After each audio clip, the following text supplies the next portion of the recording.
Bom dia, irmãos. Nessa manhã de sexta-feira, um tanto fria, nós vamos fazer nossa devocional recordando um dos cânticos da nossa época de mocidade na igreja, e também vamos orar, vamos ler a palavra do Senhor como nós temos feito.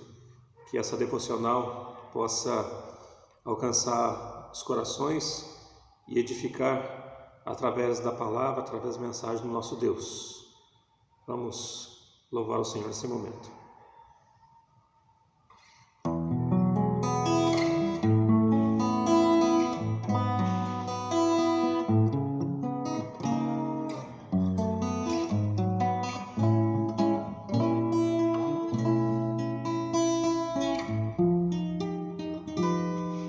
Há um doce Espírito aqui, e eu sei que é o Espírito de Deus. Já podemos todos perceber a presença de Jesus, o Salvador. Doce presença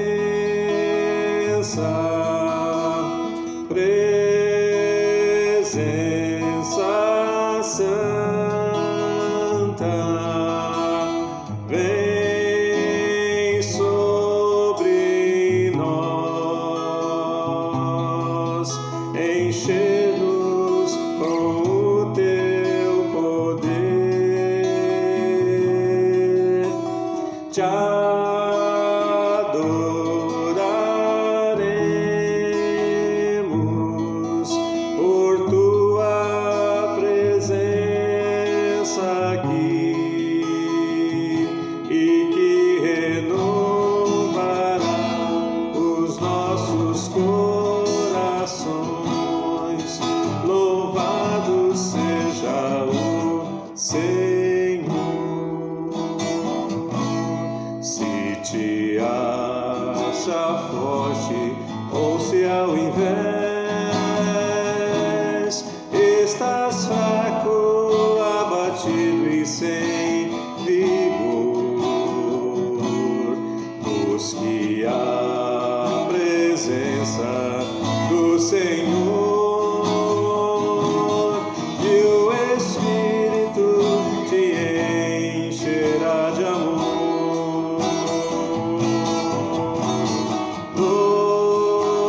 Doce presença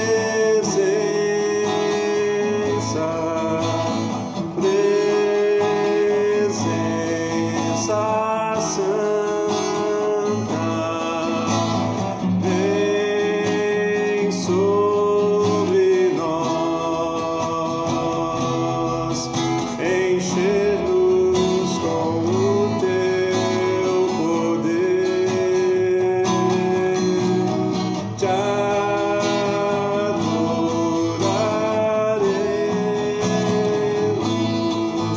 por tua presença aqui, e te renovará os nossos corações. Louvado seja o Senhor, e que renovará os nossos corações. Louvado seja o Senhor.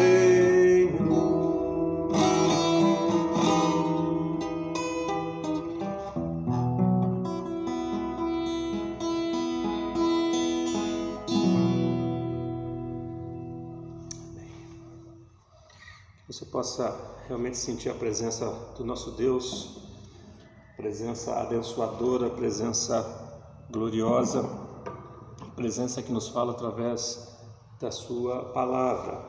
E para isso nós vamos fazer a leitura no livro de Êxodo.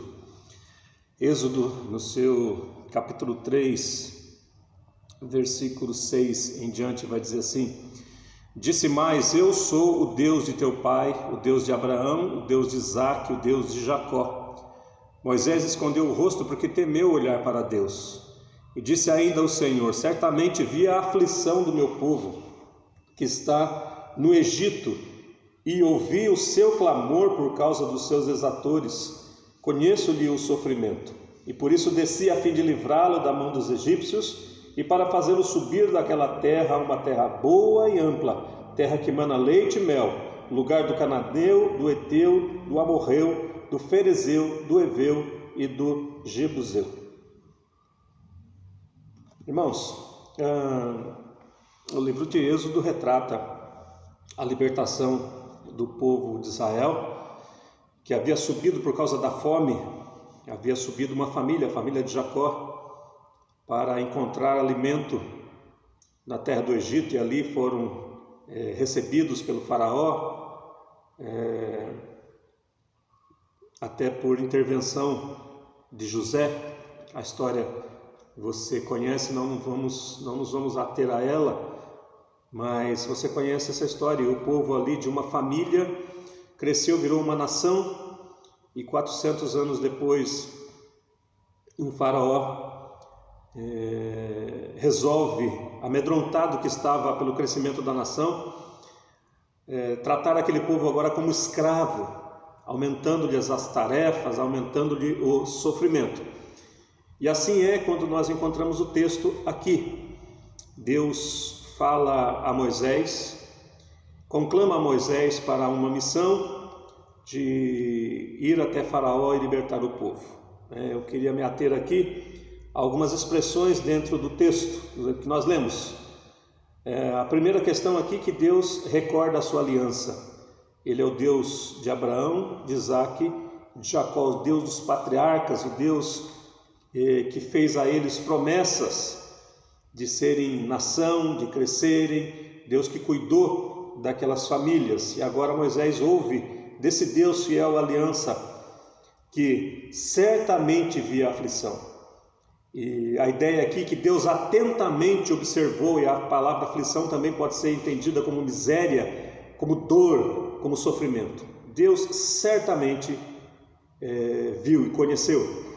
Eu estou estudando o livro Pai Nosso, do reverendo Hermenstein, e num dos pontos, eu até coloquei isso numa das redes sociais ontem, que Deus conhece não apenas de forma intelectual, mas Deus conhece pronto para agir. Esse conhecimento leva à ação de Deus em favor do seu povo. Ele vai dizer que ouvi a aflição do meu povo que está no Egito, ouvi o seu clamor, conheço-lhe o sofrimento. Mas o conhecimento de Deus não é apenas intelectual, não é apenas por conta da informação, mas é algo que leva a agir.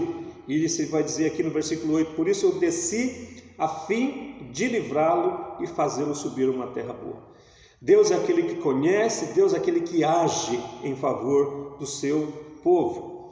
Ele continua dizendo que ele vai cumprir a sua promessa de levar o povo à terra prometida.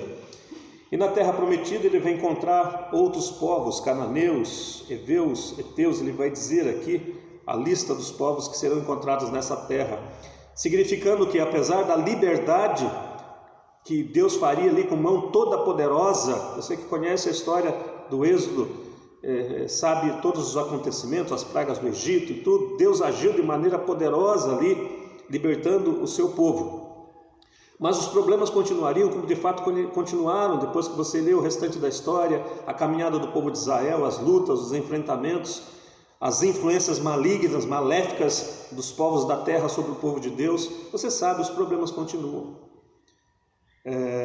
Nós cremos na salvação, cremos na redenção, cremos que Deus está conosco, mas também entendemos que a dinâmica da vida nos traz lutas, nos traz problemas, nos traz dificuldades. No entanto, também é verdade que Deus ouve o nosso clamor, a nossa aflição, a nossa luta. Deus está atento para cuidar de nós, para nos ajudar. Uma coisa que eu gostaria de chamar a atenção também aqui no texto, que durante o capítulo 3, Deus é referido como o Deus dos patriarcas, o Deus de Abraão, Isaque e Jacó, o Deus dos pais daquele povo. E, no entanto, no capítulo 4, eu encontro os seguintes versículos. Capítulo 4, no versículo 22: dirás a Faraó, assim diz o Senhor, Israel é meu filho, meu primogênito. Digo-te, pois, deixa ir meu filho para que me sirva, mas se recusares deixá-lo ir, eis que eu matarei teu filho primogênito. Irmãos, Deus é nosso Pai. Deus não é alguém distante. Deus é pessoal. Ele se relaciona com seus filhos. E é isso que convence o nosso coração de que nosso clamor será ouvido. Porque é o clamor de um filho em direção a um pai. E Deus é o nosso Pai. Para entender, para que aquele povo entendesse que apesar dos 400 anos que os separavam ali de Jacó, de tantos outros anos que os separavam dos outros patriarcas, Deus continuava sendo pai daquele povo, daquela nação. Versículo 31, capítulo 4, dizia: o povo creu, e tendo ouvido que o Senhor lhe havia visitado os filhos de Israel, e lhes vira a aflição, inclinaram-se e o adoraram. Irmãos, são instantes difíceis que nós estamos vivendo, mas não esqueça dessa verdade: Deus é o nosso Pai, e Deus conhece a aflição, conhece para agir, para livrar, para trabalhar na nossa vida. Deus não é apenas aquela entidade que ouvíamos dos nossos avós, mas Ele é verdade hoje, Ele é a realidade hoje. O cuidado paternal de Deus é exercido hoje na nossa vida, na sua vida, na vida da sua família. E entendendo isso, qual o ponto que devemos seguir? Primeira coisa, continue clamando, não esmoreça nas suas orações. 400 anos se passaram, aquele povo sofrendo. Quem sabe ali alguns lamentavam, dizendo: o que é de nós? Deus nos abandonou. Mas Deus estava ouvindo e providenciou a libertação, porque Deus cuida, Ele conhece e age e cuida. Se você entende isso, vamos vencer as preocupações com louvor. O versículo 31 diz: o povo creu. E esse povo que ouviu que Deus estava agindo, acreditou que Deus estava no seu meio, que Deus havia visto a sua luta, a sua dor, o seu sofrimento. Inclinaram-se e o adoraram. Nós estamos vendo uma série de discussões, embates ideológicos, todos alegando ter uma determinada razão para sustentar as suas ideias. Mas, povo de Deus, nós estamos sendo conclamados pela situação que estamos vivendo, a orar, a buscar o nosso Deus que é Pai, e inclinar, e a palavra inclinar aqui dá a ideia de humilhar-se mesmo diante de Deus e adorar. A adoração ao único Deus que cuida, que preserva, que sustenta. A adoração pode ser acompanhada de lágrimas, a adoração pode ser acompanhada de risos, a adoração pode ser acompanhada de cânticos, mas não pode ser dissociada de um coração sincero, que crê plenamente, que confia completamente que Deus, o nosso Pai, vê a nossa aflição e nos socorre. Nessa manhã, mais uma vez, possamos depositar nossa confiança no Senhor. E mais uma vez possamos crer, Deus é o nosso Pai. Mais uma vez, apesar das preocupações e das aflições, nos coloquemos aos pés dele nos humilhemos diante do nosso Deus e o adoremos. Louvemos ao Senhor com um coração agradecido e sincero. O nome do nosso Deus seja exaltado acima de tudo. Que Deus nos abençoe, que Deus nos guarde, que Deus sustente a sua vida. Ele ouve o seu clamor. Ele está atento ao sofrimento. Ele estende a mão para livrar, porque Ele é o nosso Pai. Vamos crer, vamos confiar e vamos adorar. Em nome de Jesus. Que Deus te abençoe. Que Deus abençoe as nossas vidas, a sua família. Continuamos à disposição para servi-lo. Que esse momento nos traga ensinamentos por conta da experiência, mas que aquilo que sustenta o seu conhecimento seja a palavra do Senhor. Que Deus nos abençoe. Um ótimo dia para todos.